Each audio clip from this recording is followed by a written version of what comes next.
Well, U.S. and European officials are making it clear nobody is going to war over Ukraine. That leaves economic sanctions as the West's primary tool for influencing Russia. Economics editor Mike McKee in our Global Outlook says, unfortunately, it is a very weak tool. What do you mean, Mike? Well, it's like that standoff, I don't know what you call it, where you get the two gunmen and they both have their guns out at the same time. Yes, they can make it painful for Russia, but it's going to be painful for the East and the West at the same time.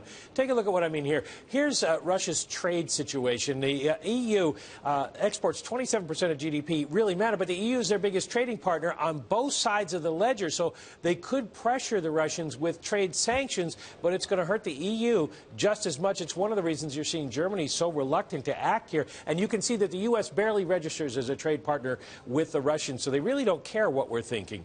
Problem two is Europe's reliance on Russian natural gas, about 30% of their supply. Prices did surge today, 10% for the UK, 8% for Germany.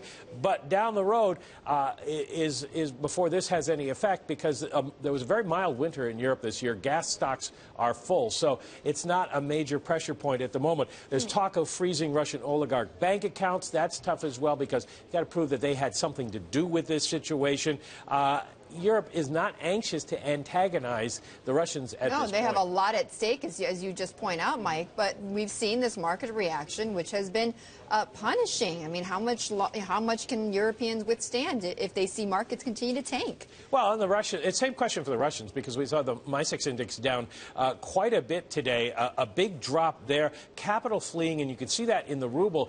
The Russian ruble against a basket of its currencies hits another all-time low, and they raised their benchmark interest rates 1.5 percentage points to 7% today to try to halt that. People say that's not going to have enough of an effect, and this is a country that defaulted in 1998. They aren't particularly concerned about what's going on.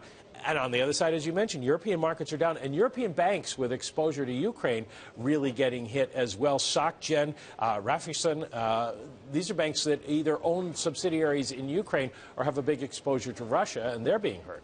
All right, Mike, just stay with me, because I want to bring in Angela Stent for more perspective on what is going on there and what could be the remedies. Angela Stent is the director of Georgetown University Center for Eurasian, Russian, and East European Studies, also former National Intelligence Officer for Russia and Eurasia. Dr. Stent, tell us, what are the options then for both the Americans and the Europeans here?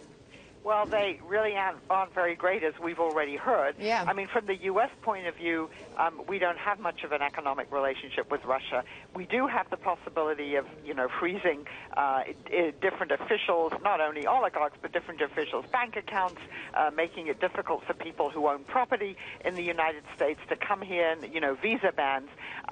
But it's very difficult, and other financial sanctions, I guess, in terms of the stock market. But still, it's very difficult to do that. So the bottom line is we don't have many options at all, and I think the real focus now, the prime goal, is to make sure that this doesn't spread into a civil war, and that this occupation of Crimea remains contained to Crimea, because otherwise you really could get into a situation of war, and that would also cause financial havoc. Well, Dr. Stent, you and I have also talked about the issue of whether this makes the Russian population of neighboring countries around Ukraine more restive and creates another pretext for Putin to take additional action. Well, I think there's not much more action they can take. I mean, in Moldova, their Russian troops in this separatist enclave in Transnistria. Belarus has a very close relationship with Russia. So I think, Georgia, they've already detached 2 provinces of Georgia and declared them independent. So there are not too many other countries where they could do this, and Ukraine, for Russia, is the prize, and that's what they're focusing on. Angela, just really quickly, I mean, are we dealing with a rational Vladimir Putin? Well, we gather from what Chancellor Merkel, or what somebody leaked from her conversation with him, that she believed he wasn't quite in tune with reality. Yeah. So I think it's quite possible that his sources of information are such that he really believes that Ukraine, is about to be taken over by quote-unquote fascists and terrorists. That's what you hear on the Russian media now. And if he really believes that, then he's acting on a completely different set of information than other people are.